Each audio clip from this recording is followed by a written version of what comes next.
Masjid Al-Bushra Merbuk, macam mana kami boleh mencapai apa yang kami telah capai sekarang.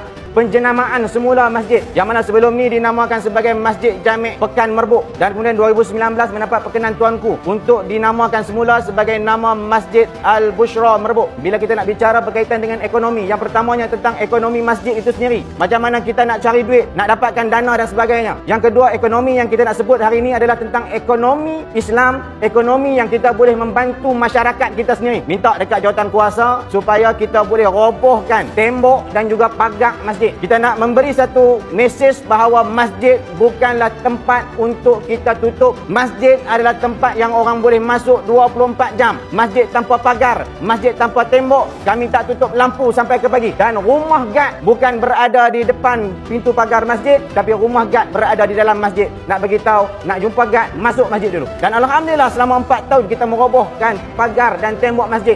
Wallahi sampai sekarang tak berlaku lagi pecah tabung masjid. Tak berlakunya pecah tabung dalam masjid, kami ambil pula tabung letak tepi jalan, dan kita dipertandingkan, dicalonkan oleh Botek untuk dipertandingkan ASEAN Public Toilet Standard, dan kita mendapat kejayaan tersebut dan diangkat penghargaan sebagai tandas awam standard ASEAN di peringkat kebangsaan baru-baru ini. Alhamdulillah kita siapkan air telaga wakaf yang mana masyarakat anak karya sendiri yang berada berhampiran dan luar daripada karya boleh datang ke masjid untuk mendapatkan air secara percuma yang telah ditapis dan boleh terus diminum. Kita adakan kawash di Masjid Al-Bushra Merbuk. Inilah food court. Kita ada Al-Bushra Mat. Kemudian kita ada Al-Bushra Bistro. Kita ada Halo Al-Bushra. Kemudian fasa ketiga C, kita ada Dobi Layan Diri 24 jam, dan kemudian kita ada Muslimah Spa and Salon untuk kita-kita aja. Kemudian kita ada barbershop, dan kemudian kita ada Al-Bushra Studio. Kita ada Al-Bushra Cetak. Boleh buat banner dan sebagainya. Nak print apa pun semua kita boleh cetak. Nak buat baju dan sebagainya. Dan sekarang alhamdulillah hampir siap tandas yang lebih mesra kepada muslimah. Dan di antara pencapaian Masjid Al-Bushra Merbuk adalah Tokoh Ma'al Hijrah 2022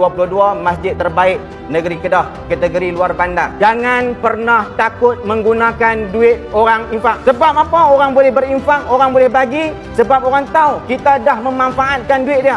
Ini tuan-tuan, duit tuan-tuan yang tuan-tuan infak, kita bangunkan tandas mesra muslimah RM176,000. Kami tak simpan duit tuan-tuan. Semalam dia infak 2 sen, dan pagi ni dia infak lagi 2 sen. Nama dia Muhammad Izzat. Kalau dia pernah dia tengok live ni, dia nak sebut nama dia. Dia ni orang yang hebat sebab dia mampu nak melakukan transaksi walaupun hanya 2 sen. Kita pun hari ni tak tahu sedekah tak sedekah. Kita tunjuk apa yang kita lakukan. InsyaAllah di luar sana, apatah lagi di dalam Malaysia yang mudah untuk memberi ni, hanya tunggu di mana tempat untuk kami nak letakkan duit kami.